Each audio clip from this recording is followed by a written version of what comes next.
Respecting people with diverse opinions, respecting people who don't agree with us, that's kind of what keeps things interesting. That's what brings more innovative ideas from each one of us. Effective communication strategies in 2023. Strange times, isn't it? The post-COVID era has presented us with new challenges in almost every area of our life, especially work life. A time when all of our staff was working remotely, to now that we want all of our staff to come to work, but yet we are struggling to bring them back. So in this hybrid work culture environment, communication is becoming even more important. So what is the most effective way to bring communication in this era? What is the most effective ways to communicate with your teams, with your staff, with things around you in this era? Number one thing is be clear and concise. When every employee or every co-worker or every peer, every customer or every vendor was just a few inches of screen for about 2.5 years for most of us, to now when we are able to meet some people, we were facing a challenge in 2020 to adjust to that screen culture, and now we are adjusting back to in-person culture. So being clear and concise in our communication will really be helpful in this situation, because as a screen, there are certain things we were not able to say, we were not able to understand from the body language of the person on the other side. Now, the body language is a new parameter that got added in our communication. So is the things around us, the external environment. So we have to make sure that we consider all those things when we are communicating with the person on the other side of the table now.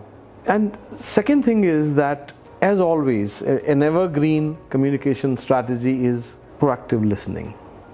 It never fails. A good communicator is the person who is a good listener.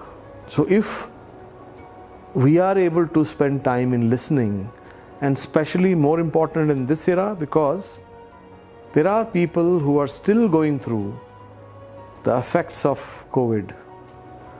The long COVID is not someone's imagination, it's a real thing. And the side effects of COVID, that is also there.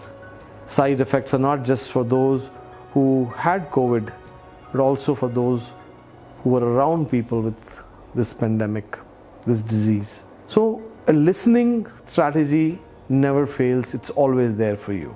And now we are also being entrusted with a new burden, if I may say so, of building relationship again. From the earlier days of hallway conversations, which we missed during COVID era, and of course then we got used to the screen era.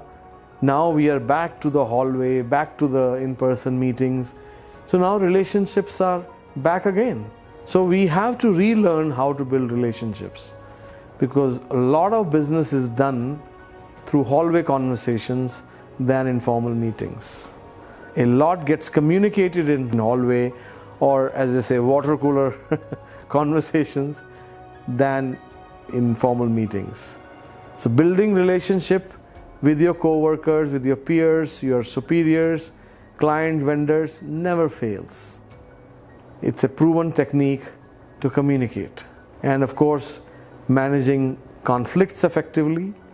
I mean, conflicts are here all the time. I mean, that's how we as a team function, having respecting people with diverse opinions, respecting people with, people who don't agree with us. That's kind of what keeps things interesting. That's what brings more innovative ideas from each one of us. So, of course, managing conflicts, maintaining your calmness during conflicts. There is one book I had read that was about non-violent communication, Marshall Rosenberg. I highly recommend reading that to everybody.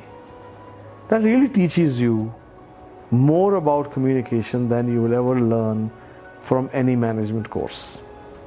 And if you can implement even few percent of those, I think you would succeed at your workplace in 2023.